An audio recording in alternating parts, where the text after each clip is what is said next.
Hey there, it's Shauna. Welcome to your weekly astrology forecast for October 7th. So, this week is all about finding a balance between freedom and responsibility. This week we have the Sun square Saturn. We also have Venus moving into Scorpio to oppose Uranus. And then we have a full moon in the sign of Aries. So I'm really excited to share the astrology of this week with you. First, let's talk about what's going on with the moon. So the moon starts off in the sign of Aquarius. So Monday, Tuesday, moon is in Aquarius. Wednesday, Thursday, and Friday, the moon is in Pisces. And then this weekend, Saturday and Sunday, it's in Aries when we have our full moon. So what does this mean? So the moon is waxing towards fullness. So there's this feeling of moving toward and moving out and doing, and a sense of fullness of life in general. So when the moon is in Aquarius Monday and Tuesday, it can be a good time to try to change up things, to look at the big picture of what you're doing and why you're doing it. What purpose does it serve? When the moon is in Pisces, it has more of a relaxed kind of tone. The moon tends to do well in water signs because it goes well with its natural, with its essential nature. So moon in the sign of Pisces is a great time for getting rest, relaxing, downtime, or creative work. Anything that uses your more imaginative or abstract kind of capabilities. It's typically not a time that's really good for linear work. So I would say Wednesday, Thursday, Friday is great for any kind of abstract work that you're going to do. And then Saturday and Sunday, moon in Aries. So Aries is a fire sign. It's a cardinal sign. It is about action, initiation. It's about doing things and doing things that bring quick results.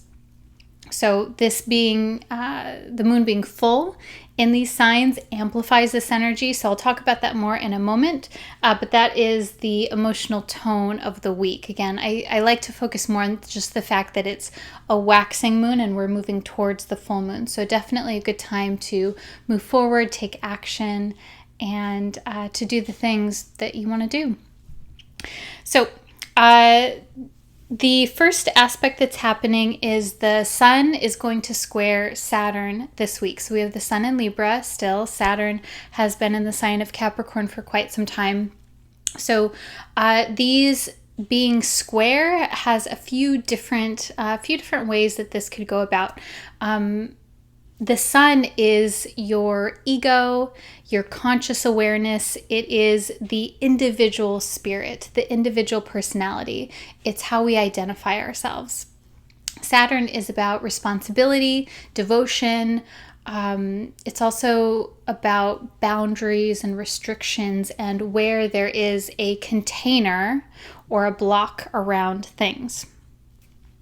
Now, what I think is really interesting with this is that we have the sun in its detriment, or its fall actually, in the sign of Libra. So when the sun is in its fall, this means that it struggles to find the proper resources in the sign that it's in. So Libra is about the other, it's about relationships, it's about finding compromise and finding balance, whereas the sun is about the individual. So these are kind of like different themes, so to speak. So this is why it has that sort of challenging connotation, because things are not, the symbols of Libra and the sun are not, they're kind of like very opposite from each other, if that makes sense. So I bring this up because I think this is important to look at how this aspect could manifest in your life. So what I would say is where the sun is ego and it's kind of like in a challenging place, this aspect might symbolize where issues of your identity, or where it is like how you exert yourself in the world and where there is a boundary that's coming up around that, or a challenge that's coming up around that. It may symbolize a call to step up to a new level of responsibility, and maybe there's a little bit of a challenge with that. Maybe you don't feel ready for that, or maybe there is a sacrifice that needs to be made in order to step up to a new level, or a sacrifice that needs to be made in order to do the thing that you really want to do in the long term, Saturn. Other ways that this can manifest are, Saturn is also related to prominence and respect that comes after working at something for a very long time. So that could come up as well if there's something that you've been working on for a long period of time and you've really been putting in the effort. Again, I do feel like there might be a little challenge of the ego or the identity or the personality here because the sun is in this challenging spot. So that's not to say that, anything bad's going to happen or it's going to be terrible. I just think that like that kind of stuff may come up because of the sun's position and because this is a square. So squares show where there's a bit of tension, where it challenges us a little bit. So that's that. The other aspect that's happening this week, so we have Venus moving from the sign of Libra to Scorpio. And so this is not a happy place for Venus to be in. It's kind of interesting. Both of these aspects have the planets in sort of like a predicament kind of area. So Venus is ruled by the sign of, or Venus rules Libra. And so Venus is going from a place of being in a lot of its own essential dignity to Scorpio, which is a place of its detriment. So when Venus is in Scorpio, like the sun in Libra, it doesn't really have all of the natural resources or elements that it would have at its disposal. So Venus is about relationships, love, beauty, sex. It's about allure. And Scorpio, so the thing with Venus is about things being very beautiful and pleasing, things being smoothed out, things being like mended so that there is harmony and grace even. Versus Scorpio is like, give it to me straight, give me the raw, gritty, dirty, real facts about things. I want a real authentic experience. I do not want it sugar-coated. And so this is like very different for Venus, right? Because Venus typically wants to sugarcoat things or to create a very pleasing aesthetic. Where Scorpio is very different than that. So all that this means is that there's going to be a shift in relationships and even the focus on the aesthetic and values, going from Libra, where it's about like everything being nice and beautiful and pleasing, to kind of like a dive into what is most true, what is most authentic, what is like, what do you feel the most at like a gut level. And so the other part of this is that Venus is going to be in the early sign or the early degrees of Scorpio, so it will oppose Uranus because Uranus is in the early degrees of Taurus. Sometimes I'm talking so fast I can't think of the words. So Venus opposite Uranus it's a symbol of desiring freedom in relationships, a desire to even change the way that you show up in relationships. It's also a symbol of high creativity because Venus is about beauty and aesthetic. It can show like this really creative kind of vibe or new insights and inspirations around something that you're creating or something that you want to have in your space that is beautiful. So if you are working with relationship dynamics, it can be interesting to look at how it is that you show up in relationship. If there is a way that you want to change how you bring yourself into relationship, especially around having more autonomy within yourself, because Uranus is about freedom. It's about independence. It's about changing things up. And also maybe there is something around like the way that you dress or your environment, whether it's your home space or your workspace or even if you create things yourself where there's something, it would benefit you to tap into what it is that feels most beautiful to you. And if you want to revision things in some way or redo something, redecorate in any way. The last thing that's happening is the full moon in the sign of Aries. So this is happening Sunday the 13th at 2:08 p.m. Pacific time.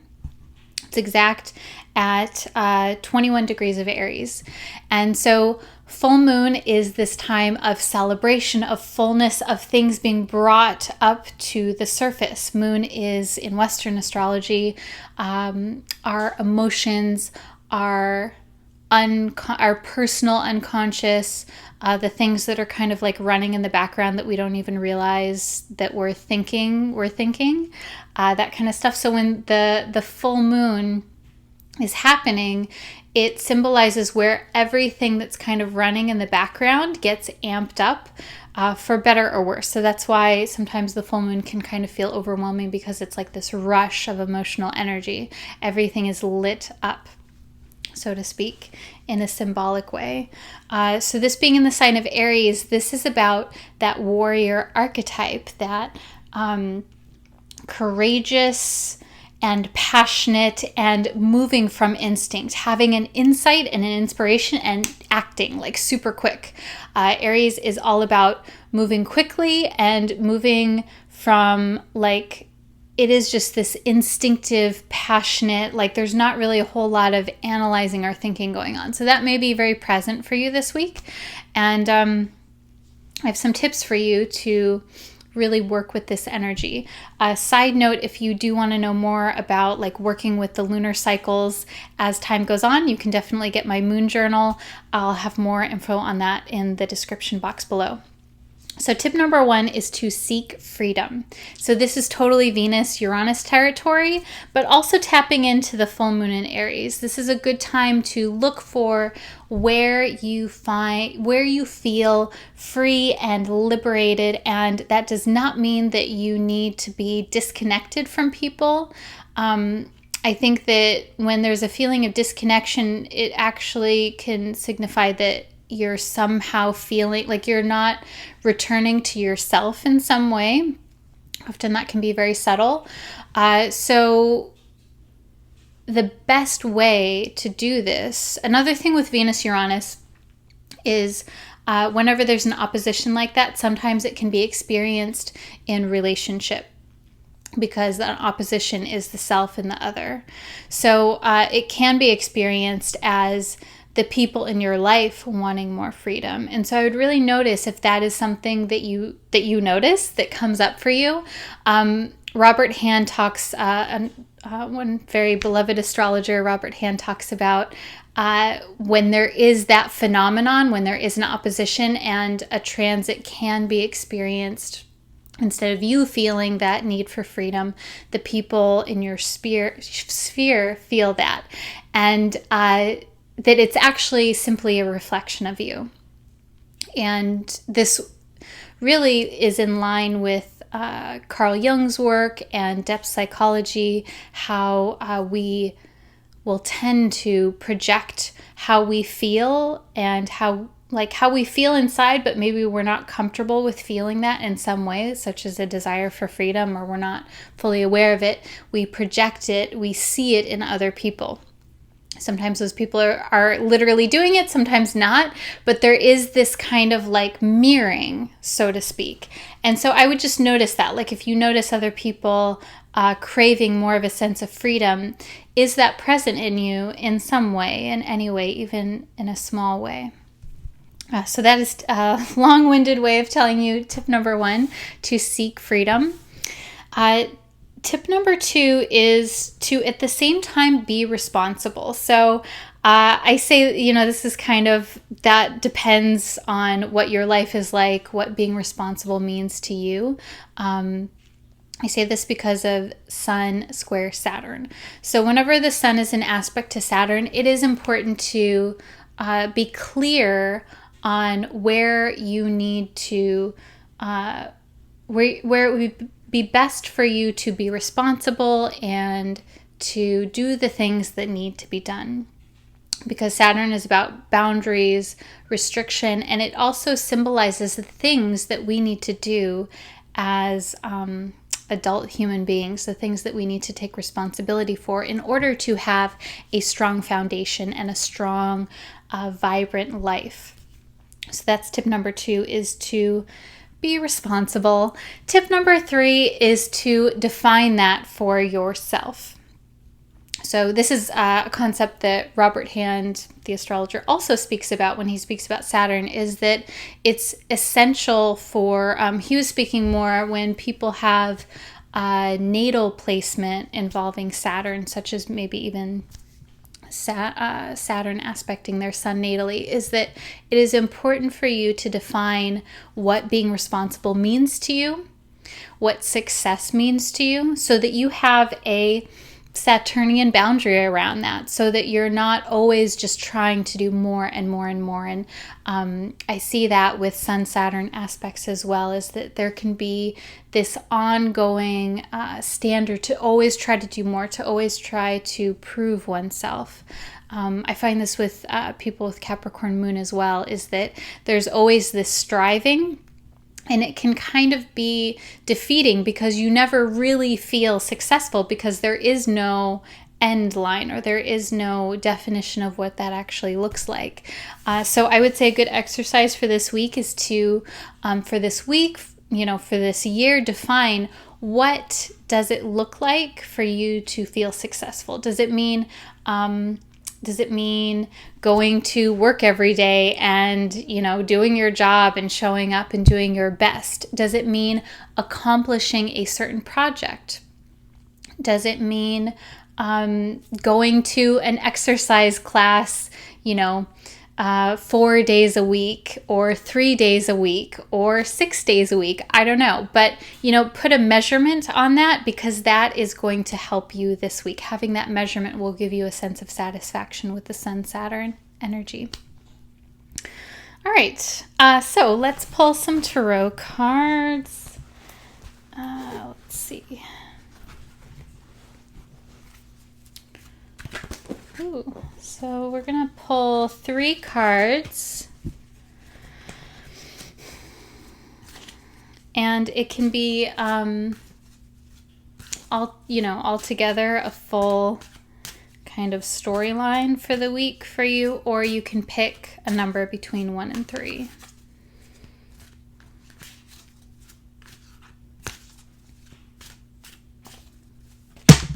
No. Well, 3 popped out, so here we go. All right, so 7 of Pentacles, hard work. I pulled this one reversed. The 8 of Cups, moving away from something with a little bit of disappointment. And then the Knight of Cups, new opportunity, and like a lot of heart and sweetness behind that as well. So these 3 to me all together are kind of like a storyline of like working really hard at something and then maybe letting that go, and then something new comes in, if that makes sense. This card is definitely like, also it's very Saturn-like, because it's very much about looking at the fruits of your labor, and like he's been doing a lot here. And this card also symbolizes reflecting on the work that you've done, and if there's a way that you want to redirect, or what it is that you want to do with that. It's interesting that this card comes up second, because this is about moving away, and moving away on a journey. It's interesting, there's a little full moon here. And with this card, there is a bit of sadness or regret, or not really regret, but just like disappointment. Like you're like, fuck, I wish this would have worked out a little bit differently. But then it's encouraging, I would think, to get this card as the last card, the Knight of Cups, because it is about embarking on a new journey. The Cups is around emotional issues, and I always like this card, how he's getting ready to cross this threshold of the river. And the river, to me, any body of water, typically symbolizes our psyche, our emotional health, and going into the emotional depths of your own inner world. So that is that. I'm curious to know how these cards land for you. Let me know what resonates with you, if you picked a certain card, or if there's one that really stands out to you and what that would mean to you. Also, again, if you do want to get more info on the lunar cycles, I have my 2019 moon journal. So it's a quarterly journal. It is spiral bound, and it's also PDF version as well. It has a little section for every single new and full moon through the end of the year, and then a weekly planner as well with all of the moon signs. So it's really cool, little fun thing to have if you enjoy the lunar cycles, as well as reflecting and journaling and just planning your week. So I'm sending you so much love and wishing you a wonderful week to come. Happy full moon. I will see you soon. Bye.